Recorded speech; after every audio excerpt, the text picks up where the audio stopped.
Selamat datang lagi dalam materi kuliah video dari kimia organik dengan subtema sifat-sifat kimia dan fisika senyawa organik.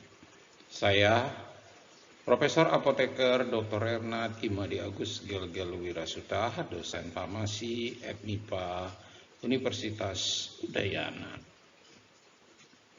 Pada kali ini kita ingin membahas spesifik kaitan dari sifat-sifat kimia dan sifat-sifat fisika senyawa organik, dikaitkan nanti manfaatnya dengan pembelajaran di farmasi dalam pengenalan senyawa organik dalam materi-materi kuliah yang lainnya, seperti pemahaman pada bagaimana pemanfaatan sifat fisikokimia suatu senyawa obat dalam proses kerja obat di dalam tubuh dan pemahaman sifat fisikokimia dalam proses merancang obat atau kimia medisinal. Kita lihat definisi dari senyawa kimia. Chemistry is the study of the composition, structure, properties, reaction of a matter. Jadi kimia itu katanya gitu secara umum merupakan suatu studi yang membahas tentang komposisi, struktur, sifat, dan reaksi dari suatu bahan. Chemistry khusus mempelajari tentang bagaimana perubahan suatu bahan terjadi dengan reaksi kimia. Jadi pada intinya setiap material itu terdiri dari akan menempati suatu ruang dan memiliki massa. Sehingga perbedaan antara material ada dua, yaitu komposisi dan sifat-sifatnya. Sehingga kita bisa membedakan suatu material itu hanya berdasarkan dua, yaitu komposisi susunan dari suatu material tersebut dan sifat-sifat yang dimiliki. Nah, sifat-sifat di sini adalah sifat-sifat fisika dan kimia yang dimiliki dari material itu sendiri. Secara umum dapat dilihat dari bahwa material itu memiliki suatu komposisi yang berbeda tergantung dari atom-atom penyusunnya yang akan memberikan sifat yang berbeda, dan juga tergantung dari dimensi atau struktur tiga dimensi dari atom-atomnya yang juga akan memberikan sifat yang berbeda, baik sifat fisika, sifat kimia, maupun sifat farmakokinetik dan farmakodinamik dalam kaitannya interaksi obat dengan reseptor. Jadi sifat-sifat yang dimiliki di sini adalah merupakan kualitas atau sifat yang dapat membedakan satu dengan yang lainnya, seperti pada umumnya dilihat dari warna, tekstur, atau perubahan yang terjadi jika dikaitkan dengan sifat fisika dan kimia dari suatu senyawa. Nah, di sini kalau kita melihat sifat suatu bahan dari dua kelompok, sifat fisika dan sifat kimia. Sifat fisika adalah sifat yang dapat ditentukan tanpa perubahan komposisi atau identitas dari suatu zat. Nah, di sini misalnya air. Air pada posisi suhu normal atau suhu kamar sampai 0 sampai 100 derajat itu masih berada dalam bentuk liquid atau air, cairan. Nah, ketika air di bawah suhu 0 derajat dia akan berubah menjadi padat. Kemudian pada air di atas 100 derajat pada tekanan derajat 1 atmosfer itu umumnya sudah berubah menjadi gas. Jadi perubahan bentuk ini tidak merubah komposisi atau identitas kimia dari suatu sifat senyawa. Nah, disinilah terkait dengan sifat fisika seperti daya hantar listrik, kelarutan. Nah, itu kita akan bahas di situ. Sedangkan sifat kimia adalah sifat yang ditentukan oleh sifat kimia adalah sifat yang ditentukan menggunakan proses yang mengubah identitas zat yang diinginkan. Ini menggambarkan suatu zat dapat berubah atau bereaksi membentuk zat lain. Misalnya air. Air disusun dari hidrogen dan oksigen. Jadi ketika hidrogen dan oksigen direaksikan, kemudian akan membentuk air. Nah, ini sekarang banyak digunakan sebagai fusion atom atau reaksi nuklir kecil yang dapat menghasilkan energi di mana hidrogen dan oksigen sebagai bahan bakar untuk menghasilkan reaksi. Kenapa menghasilkan reaksi? Karena reaksi ini tidak terjadi dengan spontan antara hidrogen dan air. Jika digabungkan, mereka tidak akan bereaksi, sehingga dibutuhkan suatu katalis atau dibutuhkan suatu pengantar lainnya yang dapat memungkinkan kedua senyawa ini bereaksi membentuk air. Kedua sifat dari senyawa penyusunnya, air dan oksigen, akan berubah 100%, di mana kita tahu hidrogen dan oksigen itu adalah gas. Ketika dia menjadi air pada suhu, dia membentuk suatu sifat yang jauh berbeda dari asalnya. Demikian juga sebaliknya ketika terjadi reaksi respirasi di mana glukosa di dalam tubuh dibakar melalui reaksi biokimia dengan O2 akan menghasilkan CO2 dan H2O. Menjadi sesuatu yang berubah atau identitasnya sangat berubah. Nah, ini kita bahas dalam konteks sifat-sifat kimia dari suatu senyawa. Contoh sifat-sifat kimia, misalnya pada umumnya kita bisa lihat bahwa besi sangat mudah teroksidasi. Dalam bahasa seharian kita sebut membentuk karat. Jadi perubahan sifat ini disebut dengan sifat kimia. Akan berbeda dengan nikel atau krom, itu melapisi dari bagian-bagian yang tidak mudah mengalami oksidasi, sehingga sifatnya tidak mudah mengalami oksidasi. Bisa sifat kimia itu bisa berupa sifat flammable, yaitu kemampuan untuk mudah terbakar, toksisitas, acidity reaction, heat of combustion, jadi pembakaran yang terjadi. Jadi pembentukan oksida logam dari suatu besi yang sering disebut dengan karat ini juga dimasukkan dari suatu sifat kimia. Nah, demikian juga nitrogliserin yang sangat berbahaya jika mudah terkena oksigen, dia akan mengalami eksplosi atau ledakan yang luar biasa. Nah, ini dikelompokkan ke dalam suatu sifat kimia dari suatu methods. Nah, di sini contoh-contoh dari sifat kimia, misalnya tembaga dan nitrit acid akan berubah menjadi warnanya menjadi coklat yang menjadi reaksi dalam bentuk gas. Nah, kemudian jika dibakar, korek kita bakar atau batang kayu kita bakar akan berubah menjadi gas, kemudian di situ akan terjadi pembakaran dan juga akan berubah menjadi arang dan abu. Demikian juga pada makanan, pada umumnya akan terjadi degradasi yang dibantu oleh enzim, yang dibantu oleh mikroorganisme yang terjadi, sehingga terjadilah pembusukan yang terjadi degradasi dari protein menjadi senyawa-senyawa lain. Demikian juga pada pisang, di mana akan terjadi perubahan komponen kimia di dalamnya apabila pada proses pematangan yang kita bisa rasakan dengan rasa yang berbeda atau terjadi pembusukan. Nah, semua ini digambarkan sebagai sifat kimia dari suatu senyawa. Lalu sifat fisika. Sifat fisika adalah karakteristik dari suatu materi yang tidak dengan perubahan komposisi kimianya. Tadi kita sudah singgung sedikit.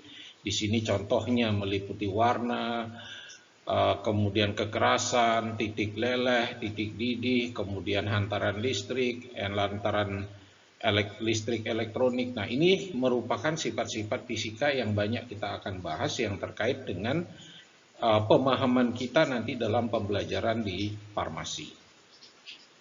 Kita dapat memahami beberapa sifat fisik seperti kerapatan dan warna tanpa merubah fisik dari bahan tersebut yang diamati. Sifat fisik lainnya berupa suhu leleh dari besi, suhu beku dari air yang dapat diamati ketika materi tersebut mengalami perubahan bentuk fisik.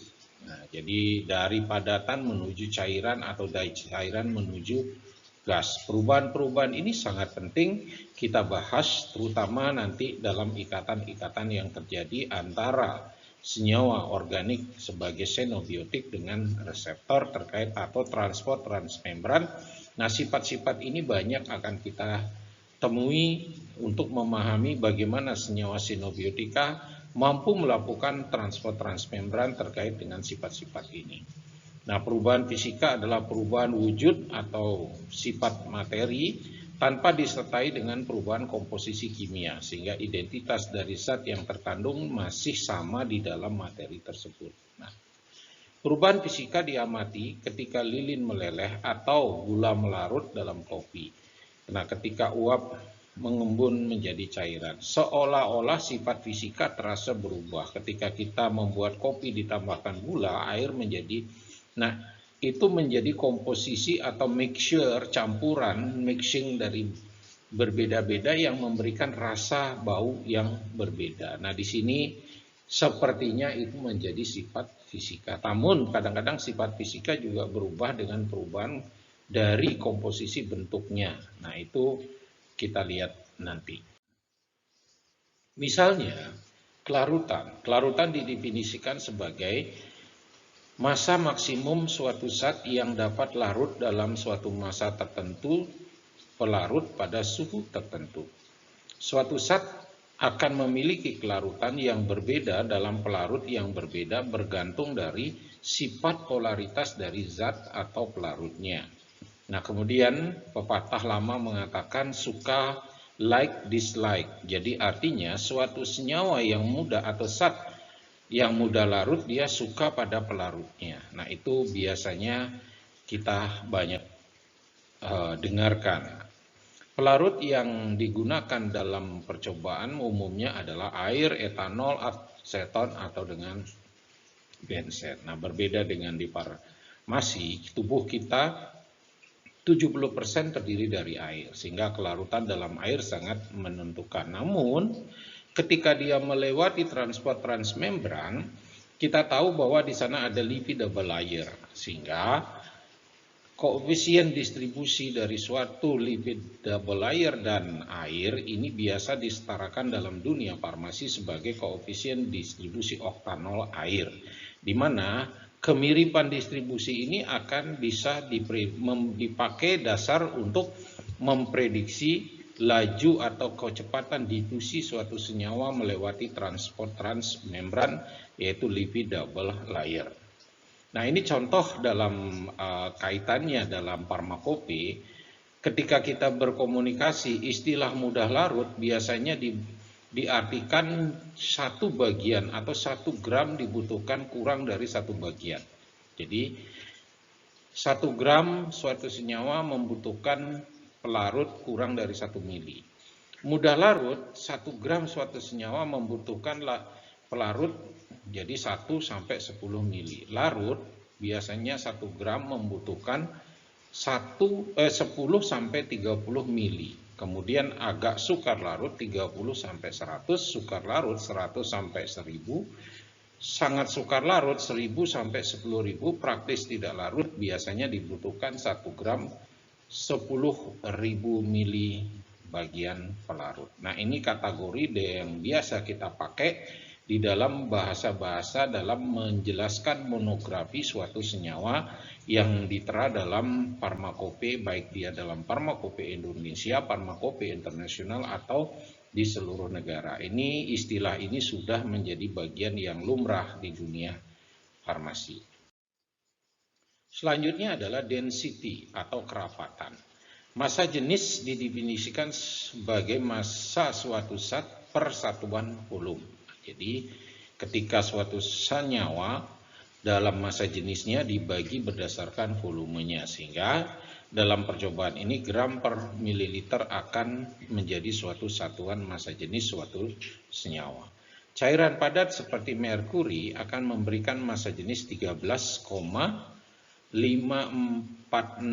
gram per mili. Nah, demikian juga yang lainnya. Sebaliknya, heksan memiliki kerapatan yang hanya 0,659 gram per mili. Oleh karena itu, seseorang dapat menggunakan kerapatan dalam menentukan identitas suatu zat yang tidak diketahui. Nah, di sini menggambarkan sifat fisika dapat digambarkan bahwa menggunakan suatu kerapatan. Nah, kita lihat selanjutnya, titik leleh dan titik didih. Jadi titik lebur suatu benda Padat adalah suhu di mana benda tersebut akan berubah wujud dari padat menuju cair. Itu dikatakan titik lebur. Ketika dipandang dari suatu sisi yang berlawanan, dari cair menuju padat disebut dengan titik beku. Nah, sebaliknya, titik didih di sisi lain adalah suhu atau temperatur ketika suatu senyawa mulai menguap dari suatu cairan pada tekanan yang konstan, yaitu tekanan atmosfer. Nah, kita ketahui pada hukum fisika, titik uap juga akan terpengaruh pada tekanan dari suatu senyawa dan suhu. Nah, ini akan memiliki hubungan yang linier. Nah, sebaliknya, dari uap menjadi cair disebut dengan titik embun. Nah, di sini kita pakai parameter ini sebagai sifat-sifat fisika dari suatu senyawa. Indeks bias juga biasa dipakai dalam menggambarkan sifat-sifat fisika, karena di sini indeks bias pada suatu medium definisikan sebagai perbandingan antara kecepatan cahaya pada ruang hampa dengan kecepatan cahaya pada ruang rambat dari suatu medium tersebut, sehingga terjadilah pembiasan dari suatu sinar pada medium tersebut, sehingga jika berkas cahaya datang membentuk suatu sudut pada permukaan, maka berkas cahaya tersebut ada yang dibelokkan sewaktu memasuki medium baru tersebut, di mana dibelokkan itu disebut dengan pembiasan. Alat yang biasa digunakan untuk mengukur pembiasan ini adalah refraktometer. Nah, pada percobaan-percobaan tertentu, refraktometer bisa dikatakan sebagai gambaran kandungan dari suatu bahan, misalnya kandungan dari gula. Jadi karena gula membelokkan, semakin tinggi konsentrasi suatu gula, semakin besar sudut beloknya. Nah, ini diukur konsentrasi sebanding dengan sudut beloknya, sehingga bisa dibaca berdasarkan sudut belok dari suatu senyawa atau indeks bias dari suatu senyawa tersebut. Kadar alkohol juga akan tergantung, bisa ditetapkan jika dia murni sendiri, tidak ada senyawa lainnya, dalam artian hanya campuran dia dengan pelarut air. Nah, baru bisa dijadikan dasar untuk menentukan konsentrasi dari suatu senyawa. Kadang-kadang kita juga bertanya, kenapa indeks bias kita pakai? Nah, karena suatu senyawa di dalam tubuh, kadang-kadang indeks bias itu digambarkan sebagai kemampuan suatu senyawa untuk memutar cincin optik, atau yang sering kita sebut dengan putaran suatu optik. Nah, putaran suatu optik senyawa akan menggambarkan suatu dimensi, 3 dimensi dari suatu senyawa itu sendiri. Nah, ini sangat penting di farmasi ketika kita ingin mempelajari gambaran-gambaran dari 3 dimensi struktur dari suatu senyawa. Selanjutnya, kita lihat di sini pada tabel sifat fisika dari suatu senyawa, yaitu gas metan, amoniak, air, dan hidrogen fluorida. Adik-adik bisa lihat bahwa titik didihnya gas metan minus 161,5 derajat Celcius, sedangkan amoniak minus 33, sedangkan air 100 derajat Celcius, berbeda dengan hidrogen fluorida yaitu 20 derajat Celcius. Nah, kemudian melting point-nya dia mulai meleleh dari padatan ke cair. Pada gas metan itu minus 183 derajat Celcius. Gas amoniak minus 78, sedangkan air 0 derajat, sedangkan hidrogen fluorida minus 84. Kelarutan di dalam air, gas metan sangat tidak larut, amoniak larut sangat-sangat mudah larut, air dia disebut dengan tak berhingga, demikian juga dengan gas hidrogen fluorida. Namun di kelarutan di dalam senyawa yang sangat nonpolar, yaitu CCl4, gas metan sangat mudah larut, kemudian amoniak agak sukar larut, air juga sangat sukar larut, demikian juga dengan hidrogen fluorida. Nah, data-data ini menggambarkan bagaimana sifat fisika kimia, sifat fisika dari suatu senyawa kimia yang berbeda-beda tergantung dari senyawa itu sendiri. Nanti kita akan pelajari apa yang berpengaruh dari sifat ini. Kemudian kita lihat bahwa ikatan hidrogennya atau distribusi dari ion atau elektron yang ada di sekitarnya.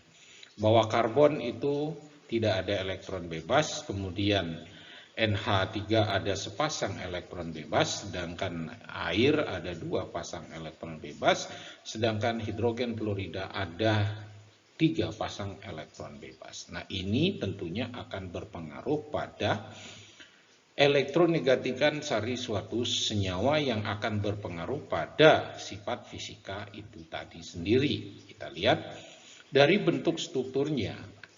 Di sini gas metan berbentuk tetrahedral. Demikian juga pada gas amoniak. Namun pada gas amoniak pada ujungnya ada sepasang elektron yang bebas. Namun ini memaksa dia akan membentuk suatu struktur tetrahedral. Nah, demikian pada air dia akan membentuk suatu sudut bengkok di mana awan elektron akan berpindah pada ujungnya sehingga bukan berada pada sisi awal. Sangat berbeda dengan hidrogen fluorida. Di sini ketika air ada bersama, di sini akan membentuk suatu ikatan yaitu dipol yang sering digambarkan pada ikatan jembatan hidrogen. Nah, berbeda dengan hidrogen fluorida di mana awan elektron akan memberikan ruang yang berbeda, kerapatan elektron di sekitar suatu atom yang sangat berbeda. Nah, mari kita lihat yang lainnya. Pada tabel ini terlihat bahwa senyawa hidrokarbon, semakin panjang senyawa hidrokarbon, semakin banyak rantai hidrokarbonnya akan menurunkan titik didih dari suatu senyawa hidrokarbon. Demikian sebaliknya, demikian hal yang sama, bukan sebaliknya juga pada titik lelehnya. Artinya, semakin panjang suatu rantai hidrokarbon akan membawa suatu senyawa tersebut menjadi senyawa cair dan juga akan menjadi senyawa padat. Nah, di sini kita bisa lihat bahwa semakin pendek senyawa hidrokarbon akan bersifat gas, kemudian medium dia bersifat cairan, paling panjang dia akan bersifat padat. Nah, ini pada tabel di sini bahwa kita lihat bahwa senyawa hidrogen berikatan dengan senyawa lainnya akan membentuk suatu ikatan dan juga akan berpengaruh pada sifat fisika. Air H2O. Di sana titik didihnya 100, titik melting pointnya 0. Tapi kalau gas metanol, jadi CH3OH, itu boiling pointnya adalah 65. Jadi titik didihnya 65 derajat, namun melting pointnya itu 89 derajat. Dia tidak beku pada 0 derajat. Demikian juga pada CH3OCH3. Nah, di sini dia akan berada pada boiling point yang minus. Jadi dia berada minus. Jadi artinya dia akan menguap pada minus. Kemudian dia melting point-nya juga berada pada minus. Dia bersifat lebih pada gas. Nah, perubahan-perubahan ini akan ditentukan dari komposisi kimia yang ada di dalam suatu senyawa. Jadi komposisi jumlah atom dan susunan atom dari suatu senyawa kimia akan berpengaruh pada sifat fisika dari senyawa tersebut. Nah, selanjutnya kita lihat di sini bahwa boiling point dan melting point dari beberapa senyawa nitrogen.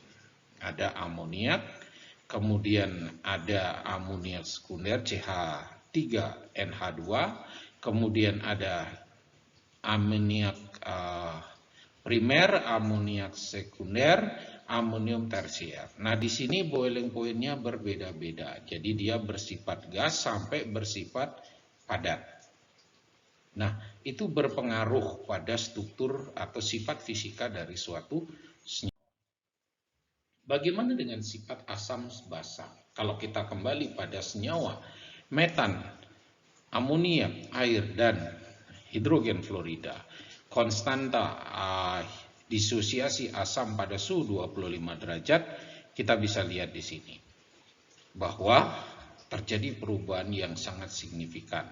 Demikian juga pada sifat konstanta basa dari suatu senyawa tersebut, sehingga kita bisa simpulkan bahwa sifat asamnya akan meningkat dari metan kemudian menjadi lebih asam pada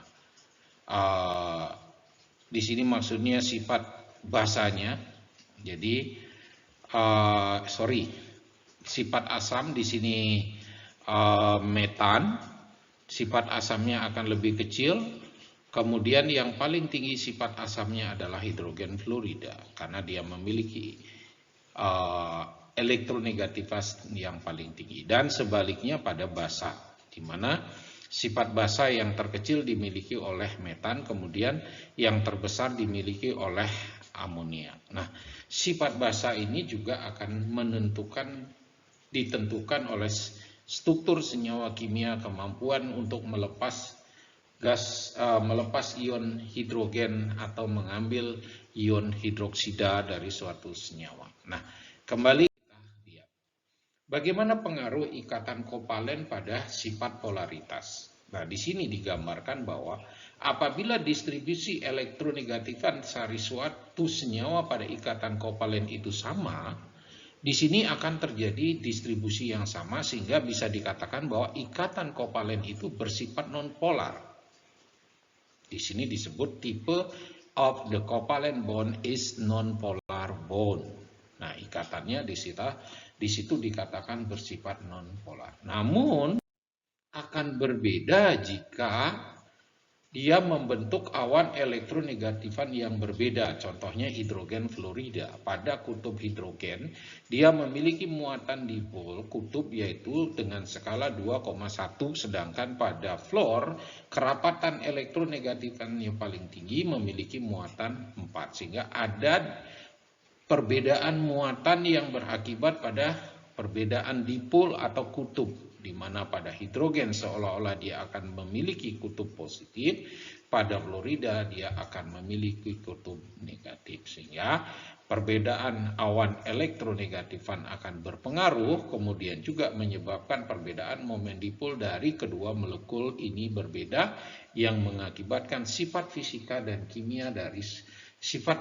dari senyawa ini akan berbeda. Nah, di sini contohnya bahwa senyawa dipol pada nonpolar biasanya dipolnya 0. Nonpolar rendah dipolnya 0,1 sampai 1. Di sini kemudian strong polar 1,1 sampai 2, ionik biasanya lebih dari 2. Nah, di sini sifat terkait dengan sifat ion atau kemampuan suatu senyawa mengion. Nah, ini terkait dengan sifat asam Arrhenius dan sifat asam yang lainnya. Nah, kita lanjutkan. Tabel ini menggambarkan bagaimana momen dipol ikatan dari suatu senyawa. Nah, di sini adik-adik bisa lihat bahwa ikatan antara hidrogen dengan karbon momen dipolnya 0,4, yang berbeda dengan hidrogen dengan halida pada letak. Dari ini kita sudah pelajari dari chart atau tabel periodik, di mana sifat-sifat atom ini memiliki awan elektronegatifan yang berbeda-beda, sehingga ikatan ini juga akan berpengaruh pada momen dipol dari senyawa tersebut. Kita lanjutkan. Apa yang terjadi bahwa molekular bonding akan berpengaruh pada momen dipol? Saya Bapak gambarkan di sini. Apabila dia pada satu sisi yang sama atau cis, ini memberikan momen dipol yang lebih besar daripada 0. Tapi pada posisi trans itu memberikan momen dipol yang sama, artinya senyawa ini 0. Bersifat perbedaan momen dipolnya 0. Nah, di sini kita bisa lihat bahwa boiling point-nya juga akan dipengaruhi, bahwa padahal secara kimia susunan rumus kimianya akan sama, namun pada posisi cis dia memiliki boiling point 60,3, momen dipolnya 2,95, sedangkan pada posisi trans boiling point-nya adalah 45, sedangkan momen dipolnya 0. Nah, di sini kalau kita belajar pada farmasi, apabila perubahan dimensi ini akan berpengaruh pada kemampuan suatu senyawa berikatan pada reseptor. Nah, inti aktifnya akan berbeda. Nah, di sini disebut dengan campuran cis dan tras adalah campuran racemate dari suatu senyawa. Nah, ini ketika ini berbahaya seperti pada kasus thalidomid, di mana racemate-nya akan bersifat berbeda, memiliki kemampuan ikatan pada reseptor yang berbeda dan akan memberikan efek farmakologi yang berbeda. Disinilah pentingnya kita membahas bentuk cis dan trans dari isomer suatu senyawa. Nah, dan juga kaitannya dengan sifat fisika, terutama boiling point-nya. Nah, di sini kita lihat pada gambaran dari struktur hidrogen gas NH3 dan juga N-fluor3, di mana akan berpengaruh pada perbedaan dari momen dipol dari suatu senyawa. Nah, mari kita masuk pada sifat-sifat intermolekular dari suatu bentuk yang berbeda, yaitu padat, cair, dan gas. Nah, secara umum digambarkan bahwa kerapatan padatan akan jauh lebih rapat. Artinya, ikatan kedekatan inti atom suatu senyawa molekul padat akan lebih dekat dibandingkan dengan cair yang lebih longgar. Gas akan berada pada jarak yang sangat jauh. Nah, di sini ada tiga ikatan yang berpengaruh pada interaksi intermolekular, yaitu dipol-dipol interaksi, gaya van der Waals, dan ikatan hidrogen. Nah, ketiga ikatan ini akan memberikan sumbangan sifat fisika yang berbeda dari suatu senyawa. Mari kita lihat.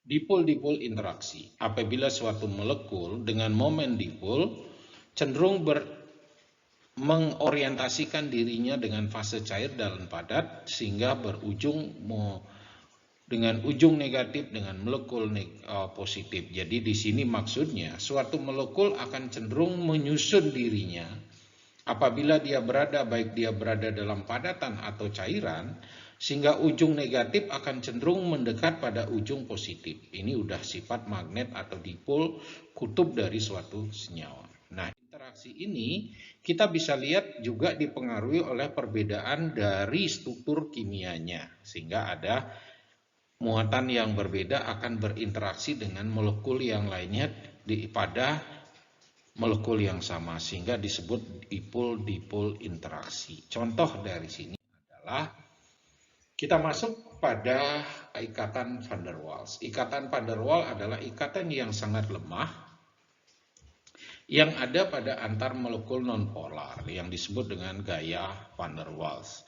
Gaya-gaya ini adalah hasil dari gerakan elektron yang konstan yang menciptakan distorsi kecil dalam distribusi muatan dalam molekul nonpolar yang mengarah pada momen dipol sementara yang sangat kecil. Dipol yang kecil dalam suatu molekul ini kemudian dapat membuat suatu dipol dengan orientasi yang berlawanan yang disebut dengan dipol induksi dalam suatu kedua molekul. Nah, contohnya di sini. Gas metan, gas heksan, gas iso, yaitu senyawa ikosin. Nah, di sini bentuknya berbeda. Metan berupa gas, heksan berupa cairan, ikosin berupa padatan, sehingga perbedaan akan berpengaruh pada melting point-nya. Nah, kita lihat gaya van der Waals, boiling point of compound increasing with the increasing of van der Waals. Jadi semakin kuat gaya van der Waals itu akan menginduksi peningkatan dari boiling point suatu senyawa. Jadi titik didih dari suatu senyawa. Nah, ini akan membentuk interaksi intermolekul sehingga merubah bentuk fisik dari suatu senyawa. Nah, ini contohnya dalam suatu gambar bahwa antara N-alkanes dengan iso-alkane dia akan memiliki sifat yang sangat berbeda pada panjang karbon yang berbeda. Dia akan mengakibatkan perbedaan dari interaksi gaya van der Waals yang berujung pada perubahan dari sifat boiling point dari suatu senyawa itu.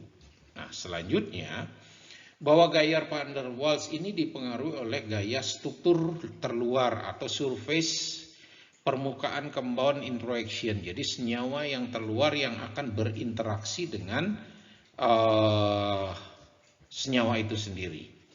Nah, seperti digambarkan naftalen, dia memiliki boiling point yang cukup tinggi jika dibandingkan dengan dimetil naftalen. Jadi masih semua dalam bentuk senyawa kimia, struktur rumus kimia yang sama, namun perubahan struktur akan berpengaruh pada boiling point-nya. Ini diakibatkan akibat permukaan gaya van der Waals yang berbeda-beda yang berpengaruh pada sifat fisika dari senyawa tersebut. Kita masuk pada hidrogen, ikatan hidrogen. Apa itu? Nah, kita lihat jenis interaksi dipol-dipol yang sangat kuat terjadi antar molekul yang mengandung atom hidrogen terikat pada fluor, oksigen, atau pada nitrogen. Jadi jembatan hidrogen mungkin terjadi pada ikatan hidrogen dengan fluor, oksigen, dan nitrogen. Nah, itu hanya pada 3 kelompok ikatan. Jadi HF, HO, dan HN. Nah, ini memungkinkan terjadi jembatan hidrogen. Masing-masing elemen terakhir ini adalah yang paling elektronegatifan dan memiliki elektron valensi yang tidak digunakan secara bersama. Jadi maksudnya H2O, jadi ada elektron bebas yang tidak digunakan. HF, ada elektron bebas yang tidak digunakan secara bersama. Sehingga elektron bebas ini akan mungkin digunakan sebagai ikatan antar molekul. Kita lihat. Nah, di sini contoh momen dipol yang berbeda antara H2O, jadi ikatan dari alkohol dan metan, akan memberikan perbedaan hidrogen, ikatan hidrogen. Dalam keadaan cair, molekul dari salah satu senyawa ini akan memiliki daya tarik yang sangat kuat. Baik, kita lihat contohnya. Jadi air, kalau kita gambarkan dalam senyawa, di sini kita bisa lihat bahwa air akan terikat seperti digambarkan melalui jembatan hidrogen atau ikatan hidrogen. Jadi satu molekul H2O dengan molekul H2O yang lainnya akan sama-sama terikat. Nah, kita lihat selanjutnya contoh-contoh ikatan hidrogen yang terjadi dari berbagai macam molekul dengan jarak yang sangat rapat. Sehingga ini akan berpengaruh pada sifat fisika dari suatu senyawa itu sendiri. Jadi kita lanjut pada slide selanjutnya. Ikatan hidrogen secara substansial lebih kuat daripada kebanyakan interaksi dipol-dipol. Alasannya untuk ini adalah karena ukuran atom yang terlibat, bahwa semua atom hidrogen kecil dibandingkan dalam atom lain yang dapat menempati posisi yang dekat dengan elektron yang tidak digunakan bersama atom elektronegatifannya. Nah, di sini atom yang lebih besar dari hidrogen tidak dapat menempati posisi seperti itu. Akibatnya, interaksi dipol-dipol antara atom lebih lemah. Selanjutnya, ikatan hidrogen tidak semua memiliki kekuatan yang sama. Ikatan hidrogen antara Ho dan OH lebih kuat dibandingkan antara N dan HN. Nah, di sini memiliki sifat yang berbeda dan ini juga akan berpengaruh pada sifat fisika dari senyawa tersebut. Nah, karena oksigen lebih elektronegatif daripada nitrogen, maka gugus OH lebih polar, memiliki H yang positif, dan H yang lebih positif ini lebih kuat tertarik pada pusat yang negatifnya. Nah, di sini akan berpengaruh pada sifat fisika hantaran listrik, kemudian kekuatan ikatan, boiling point, dan melting point dari suatu senyawa oleh akibat dari jembatan hidrogen. Kita masuk pada untuk semua zat dengan titik didih yang meningkat, berat molekulnya pasti akan meningkat akibat gaya tarik hidrogen atau gaya tarik van der Waals. Di sini kita lihat perbedaan dari ikatan hidrogen yang kuat, ikatan hidrogen yang lemah akan berpengaruh pada boiling point yang sangat signifikan. Nah, selanjutnya, ini contoh yang lain. Jadi bagaimana air jika dibandingkan dengan sesama air, namun air dan metanol atau air dengan terikat. Jadi bisa digambarkan bahwa bagaimana kelarutan itu terjadi dari suatu senyawa mengalami ikatan hidrogen. Nah, kelarutan suatu senyawa kovalen dalam air adalah sifat lain yang dipengaruhi oleh ikatan hidrogen. Senyawa yang dapat membentuk ikatan hidrogen dengan air cenderung lebih larut dibandingkan senyawa yang tidak mampu membentuk ikatan hidrogen. Sehingga ikatan hidrogen juga akan berpengaruh pada kemampuan kelarutan dari suatu senyawa. Semakin mudah membentuk senyawa ikatan hidrogen dengan air, senyawa itu cenderung semakin mudah larut di dalam air. Nah, selanjutnya kita tentu ingat pepatah yang disebut solvent, like dislike. Apabila dia larut pada senyawa yang sama, polar dalam polar, pasti dia akan larut. Non-polar dalam non-polar. Jadi di sini senyawa polar akan suka dengan polar, senyawa non-polar akan suka dengan senyawa non-polar. Like this solvent like. Nah, artinya ikatan tadi atau gaya-gaya tadi bisa menggambarkan bagaimana senyawa itu berinteraksi dan merubah sifat fisika dari suatu senyawa. Nah, demikianlah adik-adik. Terima kasih, sedikit bayangan bagaimana sifat kimia atau struktur kimia dari suatu senyawa akan berpengaruh pada sifat fisika dari suatu senyawa. Bagaimana sifat fisika kelarutan nanti akan kita hantarkan, kemampuan dari kelarutan, konstanta elektron, disosiasi, elektronegatifan akan berpengaruh pada kemampuan transport transmembran. Kita akan pelajari lebih jauh. Di sini adik-adik hanya memahami bagaimana sifat senyawa organik akan berpengaruh pada sifat fisikokimia dari suatu senyawa itu sendiri. Terima kasih sudah sabar menyaksikan video pembelajaran ini. Semoga bermanfaat. Jangan lupa subscribe, like, sebarkan ke teman-teman sebagai bahan pembelajaran untuk memudahkan.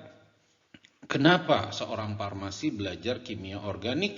Kenapa seorang farmasi harus memahami sifat fisika suatu senyawa organik? Nah, terima kasih adik-adik. Sampai jumpa di video yang lainnya.